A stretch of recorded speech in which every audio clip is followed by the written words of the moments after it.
اللہ رب العزت کتنے مہربان ہیں کہ بندے کے گناہوں کو معاف کرنے کے لیے تلے ہوئے ہیں۔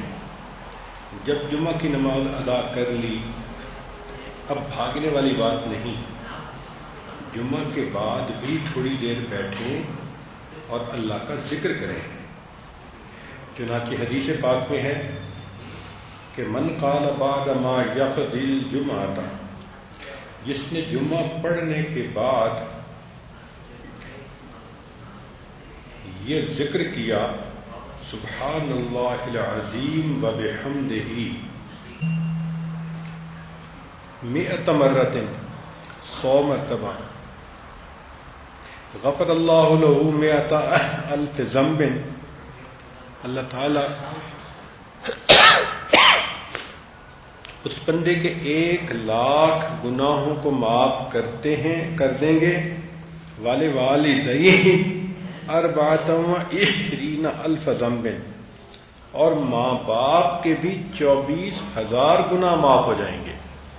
ذرا غور کیجئے کہ جمعہ کے بعد یہ بندہ بیٹھ کے ذکر کر رہا ہے، اتنا ثواب کیوں مل رہا ہے؟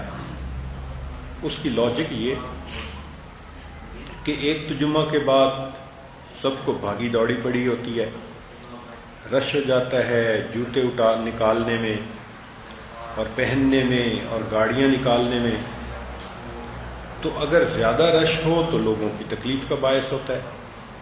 تو شریعت نے پسند کیا کہ جمعہ کے فوراً بعد بھاگنے کی بجائے اگر کچھ لوگ بیٹھ کے ذکر کریں تو وہ دوسروں کو اپنی تکلیف سے بچائیں گے۔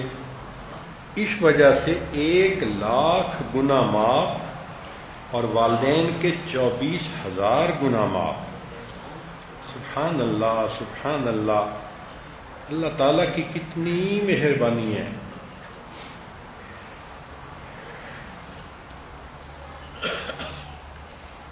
تو جمعہ کی نماز پڑھ کے بھی انسان اللہ رب العزت کی اس طرح سے جو ہے وہ ذکر کر سکتا ہے اور اپنے گناہوں کو معاف کروا سکتا ہے۔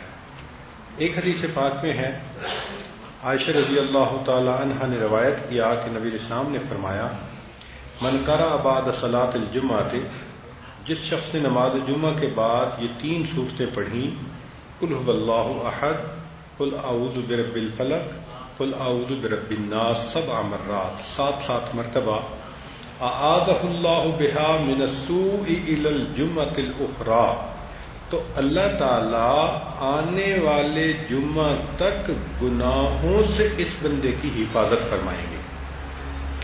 اب ذرا غور کیجئے کہ پچھلے گناہ بھی معاف، اور اگر جمعہ کے بعد 7 مرتبہ یہ 3 سورتیں پڑھ لیں تو اللہ تعالیٰ آئندہ جمعہ تک بھی انسان کے گناہوں سے اس کی حفاظت فرمائیں گے۔ یہ کتنا بڑا اجر ہے جو اللہ رب العزت کی طرف سے اس بندے کو ملتا ہے۔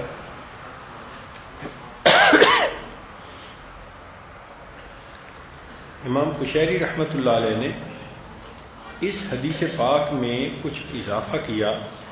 وہ فرماتے ہیں کہ ان کو روایت یوں پہنچی کہ جو یہ 3 سورتیں 7 مرتبہ پڑھے اس کے اگلے پچھلے گناہوں کی مغفرت کر دی جائے گی، غفر له ما تقدم من ذنبه وما تأخر وأعطي من الأجر بعدد كل من آمن بالله واليوم الآخر، اور جتنے قیامت کے دن پر ایمان رکھنے والے لوگ ہوں گے ان کی تعداد کے برابر اس کو اجر عطا کیا جائے گا۔